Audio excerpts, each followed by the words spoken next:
오늘 저희가 성경을 누가복음 7장 44절부터 50절까지 읽었잖아요. 근데 오늘 완전한 본문은 36절 말씀부터입니다.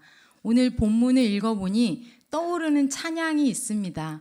제가 주일학교 때 헌금을 드릴 때 많이 불렀던 헌금송으로 불렀던 찬양인데요. 혼자 부르면 쑥스러우니까 같이 할까요? 내게 있는 향유옥합 아시죠? 내게 있는 향유옥합 주께 가져와. 그 발 아래 입 맞추고 깨뜨립니다.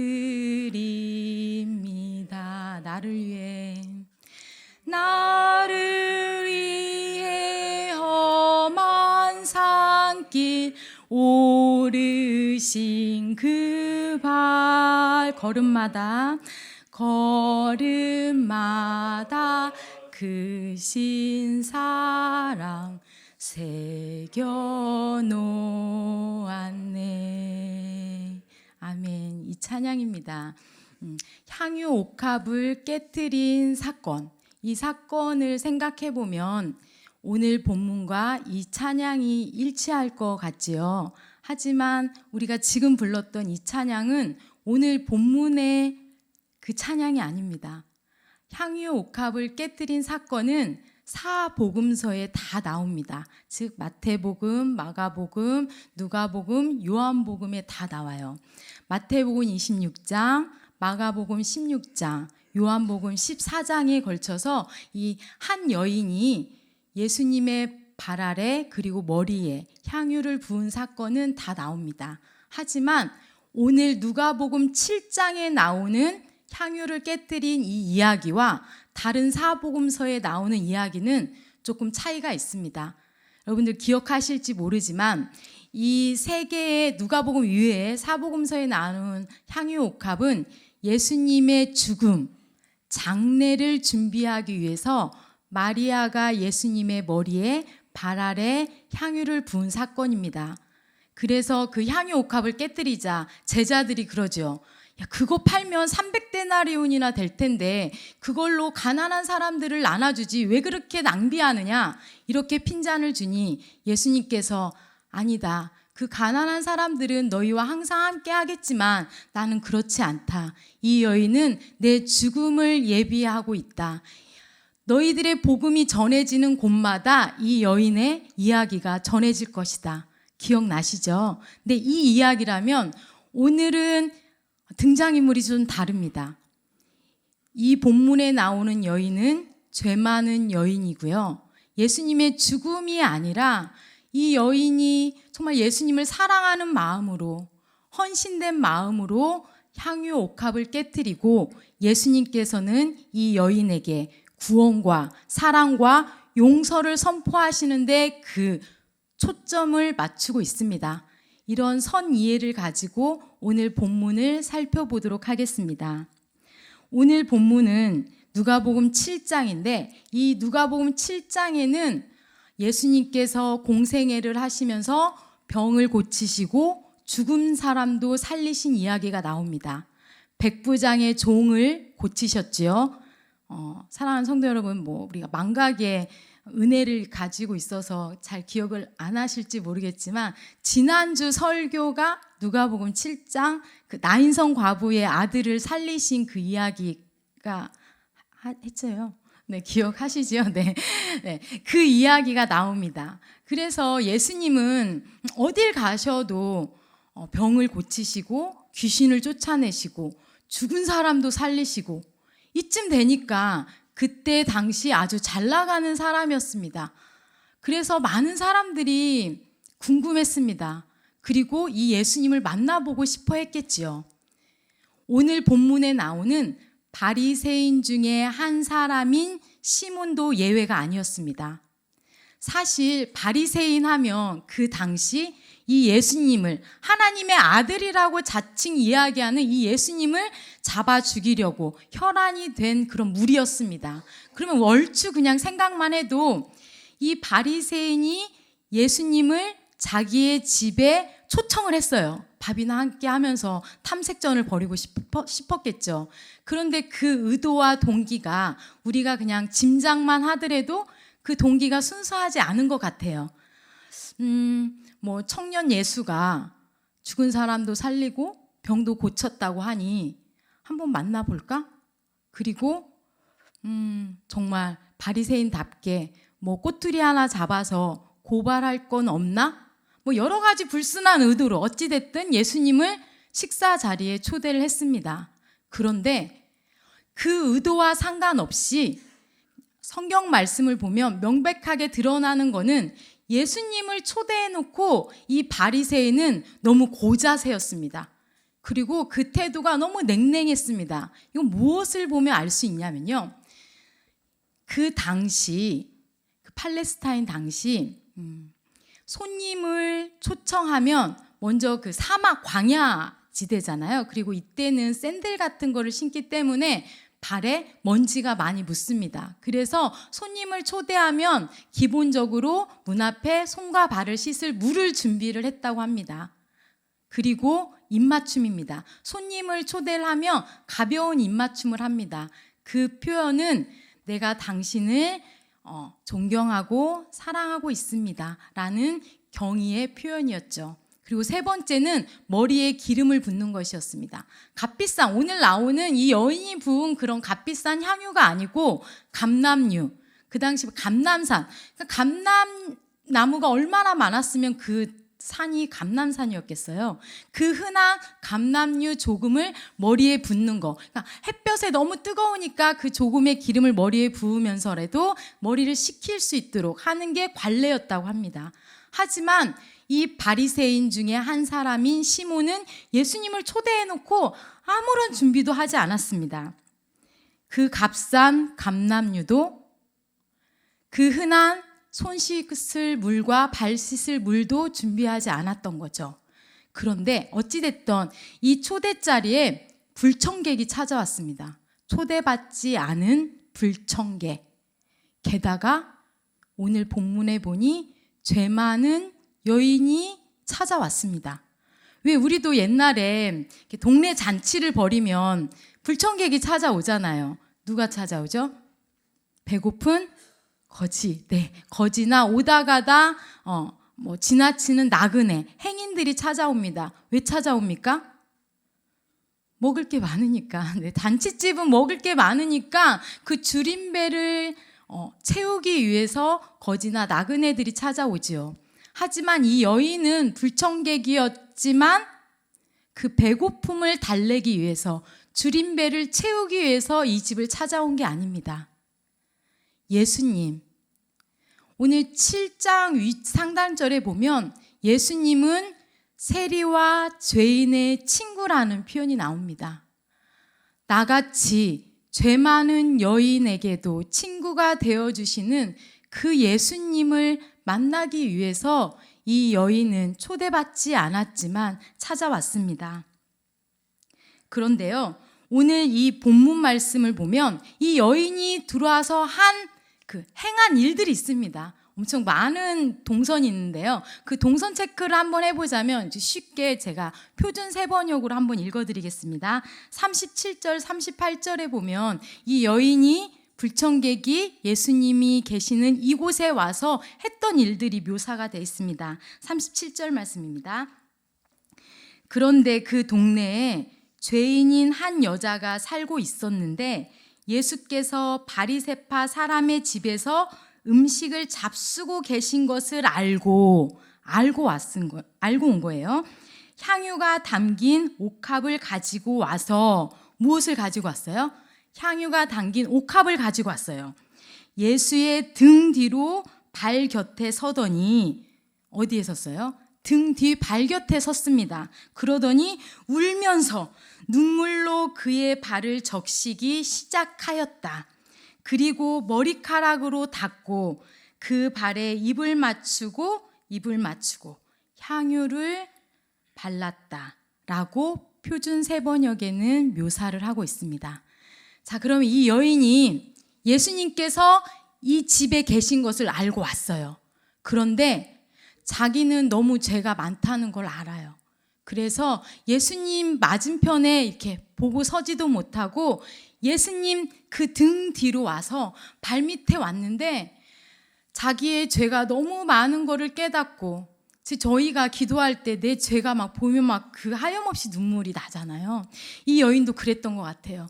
그 주체할 수 없는 눈물을 왈칵 쏟아내고 엉엉 울기 시작합니다. 그런데 그 눈물이 얼마나 많았는지 예수님의 그 먼지 묻은 발을 적실 정도로 울기 시작한 거죠.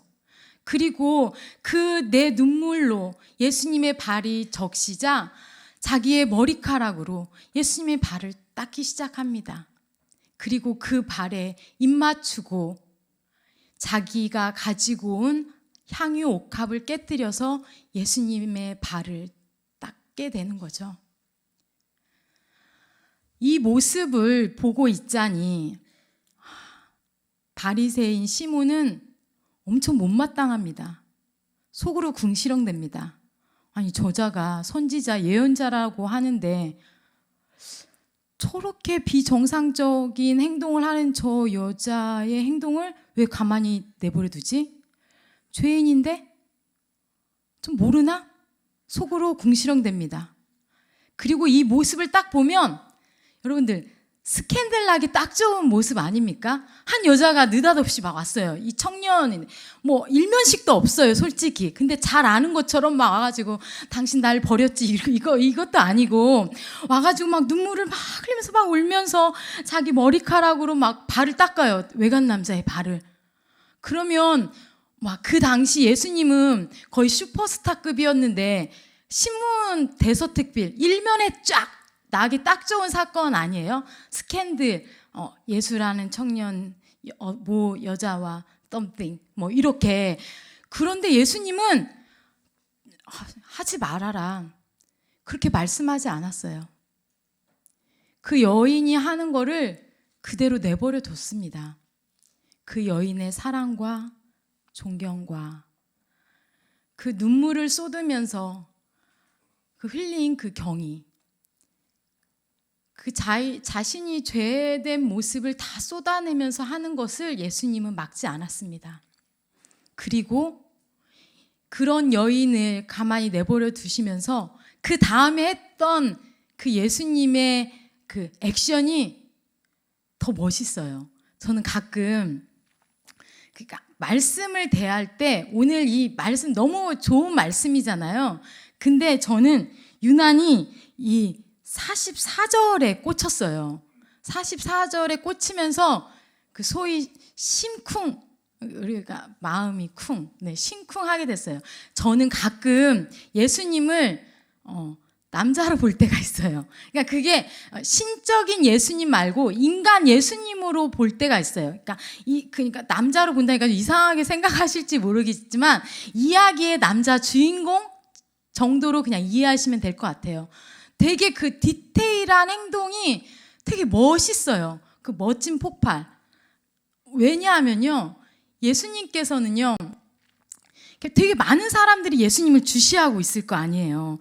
저자가 어떻게 하는지, 내가 저자를 고발할 명분이 있는지 이러고 주시할 건데, 그 죄 많은 여인, 여기서 제가 놓친 게 있는데, 이 죄 많은 여인을 그 성경에는 누구라고 얘기하지 않지만 그 추측건데 창녀라고 이야기하거든요. 왜냐하면 이 유대 남자들이 극혐오하고 저 여자가 죄인이다라고 명명할 죄목이 간음, 창녀. 그래서 이렇게 창녀를 가리켜 죄인이라고 많이 명명을 했거든요.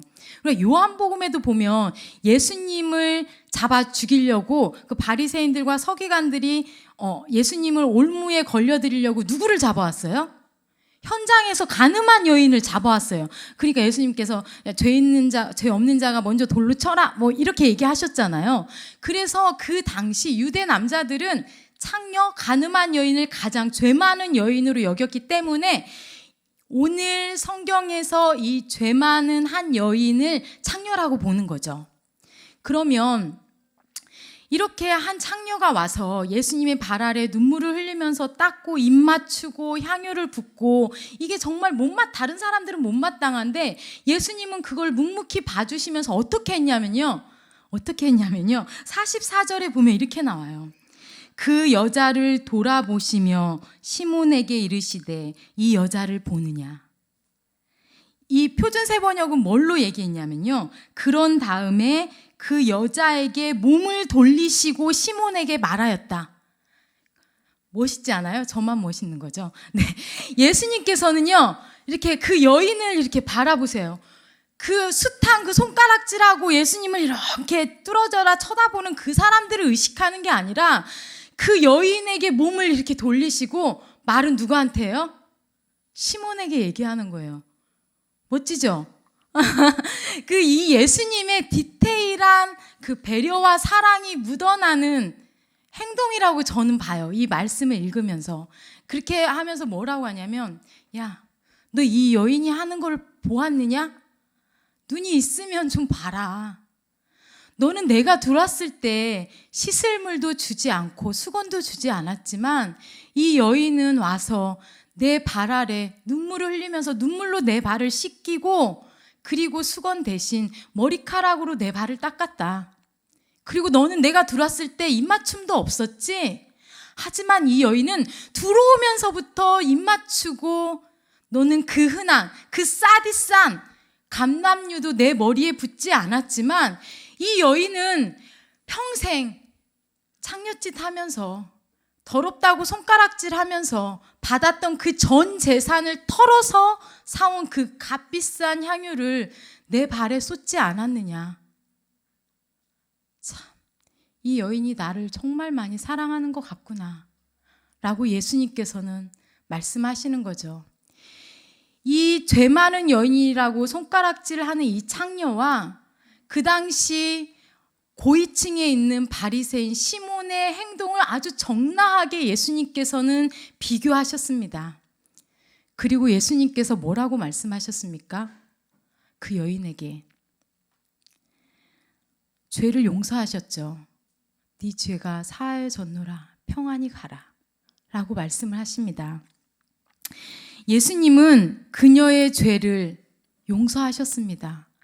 그냥 향유가 비싸서 그 값으로 용서하신 게 아니고, 이미 예수님은 그 죄 많은 여인을 이미 우리가 연약할 때, 죄인 되었을 때 이미 용서하신 거죠. 그래서 예수님은 세리와 창녀와 그런 사이에 친구가 되어주신 거 아니겠습니까? 우리가 뭘 해서, 우리가 막 공의를 쌓아서 예수님께서 우리의 죄를 용서하신 게 아니고, 예수님은 이미 우리의 그 많은 죄를 용서하신 거죠. 이게 복음입니다. 그 창녀에게 그 죄 용서를 선포하시면서 단지 그냥 네 죄가 용서받았다, 평안히 가라, 이게 아니고, 그냥 심적인 이 구원이 아니고 살면서 겪었을 법한 그 고난과 역경, 이 어려움 가운데서도 평안을, 샬롬을 선포하신 겁니다. 우리는 이 본문에서 두 가지의 환대를 봅니다. 첫 번째는 여인이 예수님을 환대했던 그 모습입니다. 이 죄 많은 여인은 이 집에 초대받지 않았습니다. 불청객이었고, 이 여인이 들어오는 순간 모르면 몰랐지만 그 분위기가 싸해졌을 것입니다. 냉랭했겠죠.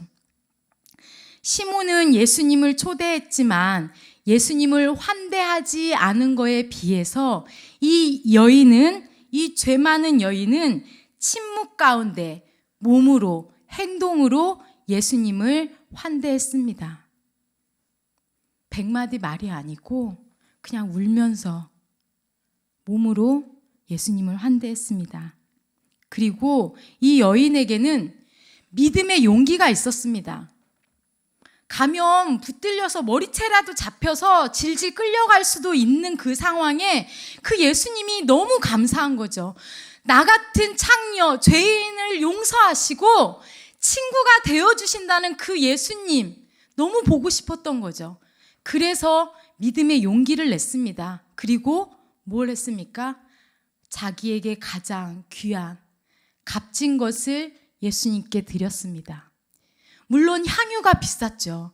향유가 값비쌌죠. 하지만 그 마음, 정말 예수님 감사합니다. 나 같은 죄인의 친구가 되어주셔서 감사합니다. 남들이 손가락질하지만 그 손가락질하는 그 죄를 용서해 주셔서 감사합니다. 눈물을 쏟으면서 예수님을 환대한 거죠. 그리고 예수님은 어떻게 이런 여인을 환대했습니까? 지켜봐 주셨어요. 바라봐 주셨어요. 몸을 돌려서 그 여인에게 복음을 선포하셨어요. 그냥 부끄럽고 이 여인의 죄가 부끄럽고 남사스럽고 왜 저 여자 저래? 그게 아니고 그 여인을 바라보시고 그 여인에게 몸을 돌리시고, 많은 사람들은 눈을 이렇게 치켜떼우면서 저 예수가 어떻게 하는지 보자. 이 집에는 모든 사람들이 그 여인을 주시하고 손가락질하는 그 상황에 용기를 가지고 믿음을 가지고 나온 여인에게 예수님은 말로 평안을 선포하시고 용서를 선포하시고 사랑의 눈길로 바라봐 주시고 그녀를 그렇게 죄에서 자유케 하시고 하늘의 샬롬을 선포해 주신 거죠. 사랑하는 성도 여러분, 교회는 이런 곳입니다. 나와 다른 사람, 죄가 있는 사람이 왔다고 해서 도끼눈을 뜨고 바라보고 그 사람을 고발하고 정죄하고 손가락질하고 더러워, 이런 곳이 교회가 아니고 그 사람을 바라봐주고 몸을 돌려 안아주고 사랑해주고 당신도 나의 친구지요 라고 말해줄 수 있는 곳이 교회입니다. 왜 그렇습니까? 우리도 죄인인데 예수님께 용서 받았잖아요. 죄 용서 받았잖아요. 그래서 여러분들이 이곳에 와서 예배 드리는 거잖아요. 여러분들이 교회 안산제일교회 나와서 예배한다고 생각하지 마세요. 하나님께서 우리를 불러주셨기 때문에 오늘 예배 자리에 온 줄로 믿습니다. 하나님께서 우리를 죄 없다 말씀하시고 우리를 하나님의 자녀 삼아 주셨기 때문에 우리가 이렇게 하나님 전에 나와서 예배하는 줄로 믿습니다. 우리가 받은 사랑, 우리가 받은 용서, 그 사랑 가지고 환대가 넘치는 안산제일교회, 우리 교회 되기를 주님의 이름으로 축복합니다. 기도하시겠습니다. 하나님, 우리가 아직 죄인 되었을 때 하나님께서는 우리를 용서하여 주시고 사랑해 주시고 하나님의 자녀 삼아 주셨습니다. 하나님 감사합니다. 하나님, 우리도 똑같은 죄인인데 남들 정죄하지 아니하고 예수님께서 우리를 사랑해 주시고 용서해 주셨던 것처럼 우리도 내 옆에 앉은 사람을, 내 이웃을, 내 교회 공동체를 사랑하며 용서하며 그렇게 환대가 넘치는 우리 모두가 되게 하여 주시옵소서. 한 주를 살아갑니다. 말씀으로 살아가게 하시고 하나님 한 분만으로 기뻐하며 살아가는 우리 모두가 되게 하여 주시옵소서. 감사드리며 예수님의 이름으로 기도합니다. 아멘.